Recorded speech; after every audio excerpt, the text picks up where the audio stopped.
Пайғамбарымыз саллаллаху алейхи уассалам бір сөзінде Аллах тағала арақты, оны ішуші мен құйып берушіні, оны сатушыны және сатып алушыны, арақты дайындаушы мен дайындатушыны, оны алып келуші мен алдыртушыны және арақпен күн көрушіні лағнеттеді деді. Рашид Бейсенбекұлының айтуынша 2008 жылы токсикология орталығында 119 адам көз жұмса, солардың 70%-ы арақтан уланып өлгендер екен. Және дәрігердің айтуынша арақты аз ішетіндер де, көп ішетіндер де, тіпті аптасына бір рет қана ішетіндер де алкоголиктер қатарына жатқызылады екен. Оларды алкоголик деп, оларды хронический алкоголизмге жатады, бірақ неше түрлі стадиялары болады.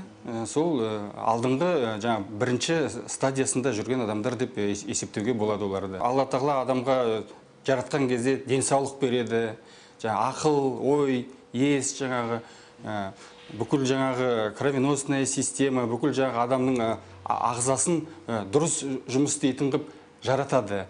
Ал адам арақ іше келе, ол өзінің Алланың берген мықты денсаулығына зиян келтіреді. Біріншіден.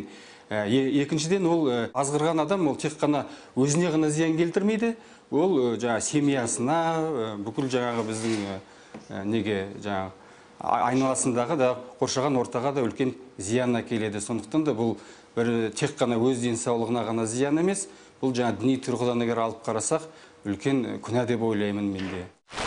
Ішкілік ішпейтін әйелдерге қарағанда аз мөлшерде болса да, ішкіліктен ауыз тиген әйелдердің дүниеге келтірген сәбилерінің 100%-ның 89%-ы әлсіз болып дүниеге келеді.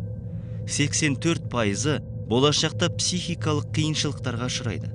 84%-ы бас көлемі тиісті мөлшерден кіші болады. 80%-ы сөйлеу мүшелерінде кемістік болады. 80%-ы терісі зақымдалған болады. 51%-ы аяқ қол саусақтары қисық болады.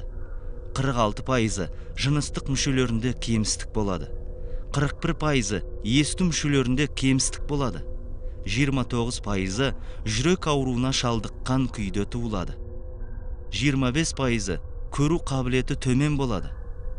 10%-ы бүйрегі толық істемейді. Жалпы дәрігерлер ішкілікті қолдану нәтижесінде сәбидің бойында 850-ден астам түрлі ауру пайда болады деген қорытындыға келген.